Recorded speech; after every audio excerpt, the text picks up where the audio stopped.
Denise, how old are you? I'm 28. Denise, how long have you been lost in Phoenix? Since 2022.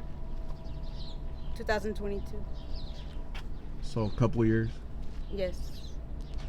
Since I lost my kids. I lost my kids 2022. Did you lose custody of them, or? Yeah, I did. And they got adopted already. So I made a better decision for their life. But I was I was doing the services, and I'm following up on them. But I grew up in the system, so I'm pretty well, I was pretty well taken care of as a child, and nothing really happened to me in my duration of my stay. I was pretty blessed to meet a lot of people that I did meet, and I grew up very Hold on. So we're behind a convenience store, and the manager was kind of kicking us out, but I told her I'm just interviewing her, and she said, "Oh, okay, go ahead and finish up." So that was very nice of her. But you're saying that in the system, you were in the system for a long time, and what was that due to? Was that instability at home, or what? Yes. How many kids do you have? I have two. So you think it was a better decision to give them up for adoption, so they have more stability, more than you had as a child? I think we advocated the people I was around, and I advocated a lot for foster care youth at some point in my life, and I know there was like a waiting list to get there, to be able to be around my kids. I was more of a really reserved parent, a single parent. But still, I was a good parent. I ended up, at some point, I was living downtown by myself, so with my kids, and it was very little, short stay, and I can't say that I got there because of me. I can say I got there because of the people I met while I was in the system, and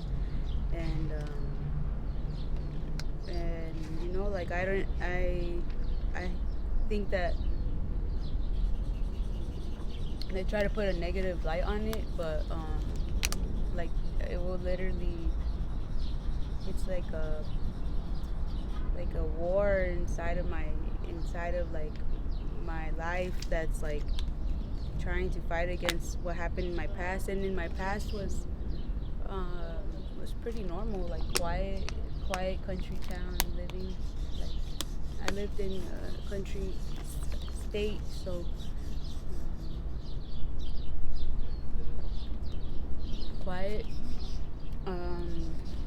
Like, I got my health care taken care of, my dental care taken care of. Went to school every day. I had like a regular schedule. Had to go to school every day. Got the best services that I could get, and I still did even as an adult. And I know a lot of women who come from Mexico, they seek those services. So my mom, she sought them, and for my family, it's like, why aren't you doing that for yourself? Why aren't you doing that for your kids? And it's my family is very in very how do you say it? They're distant, but yet we keep updates on each other. So I know that they are aware that my kids are not with me. So I'm sure we tried to get them with family at first, but You know, I'm pretty sure like God had everything arranged already, and the person that I that they ended up with is a very good woman from what I know, because I my kids and I were having visits at first, and my kids came into the visit literally like teaching me or telling me all that they've learned in 1 month. They like were more bilingual and saying more things in Spanish. Excuse me. And um, able to write their name. Or my daughter just started school that year, so she was able to write her name in 1 month. They're very more like always wearing the best clothes, um, having the best toys. So I was pretty excited for them until I lost control of like my drug use. You know, I would prefer them to be with me, my family, 100%, like 100%. But um, since I'm like reserved and I don't like people in my business, I wouldn't tell my aunt a lot of what's going on in my life, just to keep her like basically just so I could keep doing what I wanted to do. But you know, being like, you know, I'm just like, I'm my own person and I'm an adult. I'm responsible for myself, and my parents aren't in this country. So like I was like faced with a tough decision, and being a woman, always constantly protecting your kids, it gets tiring.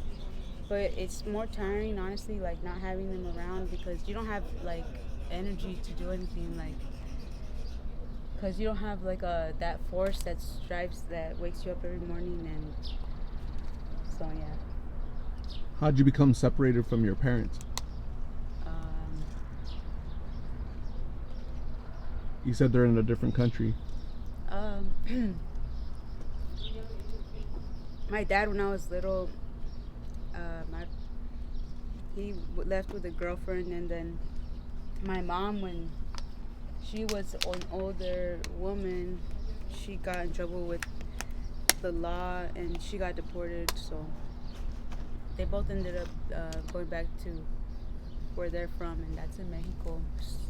So they ended up choosing like their lovers and stuff. And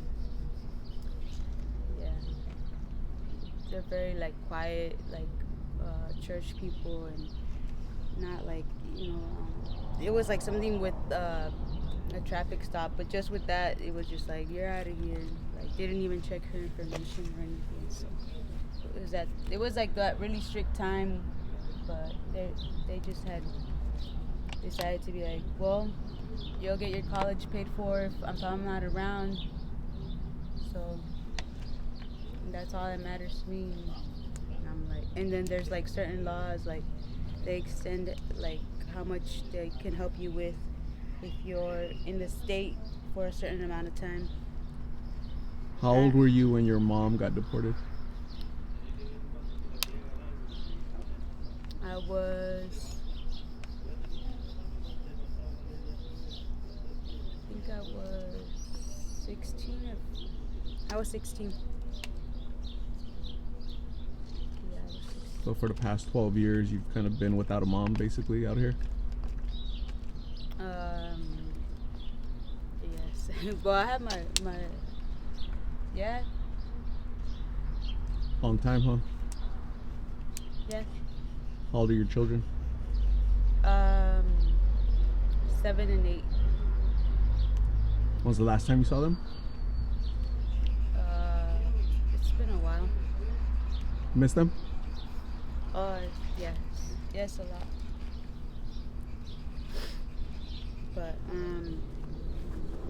I just didn't, like, I don't like to bring light onto them, because I'm like I try to protect them away from like predators, especially the internet. Like, I don't even post pictures of them. But then I realized like being unknown is much more unsafe than being known. Why is that? because people won't remember who you are, and you could go missing and nobody will even look for you because they don't even remember. But I'm pretty much like always walking. So a lot of people know me because I'm always like walking around, and I'm usually cool. Like I'm pretty easy to talk to. I talk to anybody, but just like chill and chill. And I'm trying to get out the streets. So like I want to start working. I've always worked since I was I think like supported myself like since 19, because that's when I aged out. I think 18 or 19. What was the last job you had? The last job I had, something online. Okay. How do you stay safe out here, being out here by yourself? It's people, the people I know. They always like, we're drug addicts. We don't want to harm anybody. We just enjoy doing like whatever we want. We don't look for trouble. Like we still have like emotions and stuff, feelings. We're not like animals. Like we're not just gonna watch someone get beaten and mistreated in front of us. Denise, I told you the purpose of this channel is prevention through awareness. I'm not here to save Denise because Denise has to save Denise. I'm here to help you get your story out so that 12, 13-year-old Denise that's at home going through trauma, pain, hurt, she doesn't come out here to the streets for whatever reason, substances, a boyfriend, toxic relationship, whatever. There's nothing out here. So by you having the courage to share your story, you're actually going to save somebody else's life. Now you got to work on saving your life, okay? So thank you very much. I appreciate you talking to me. I'm going to hand you my card with my number on it so you can call me if you ever need to write a treatment or somebody to talk to, okay? I'm going to go get you some lunch. Please stay safe and God bless, okay? Thank you.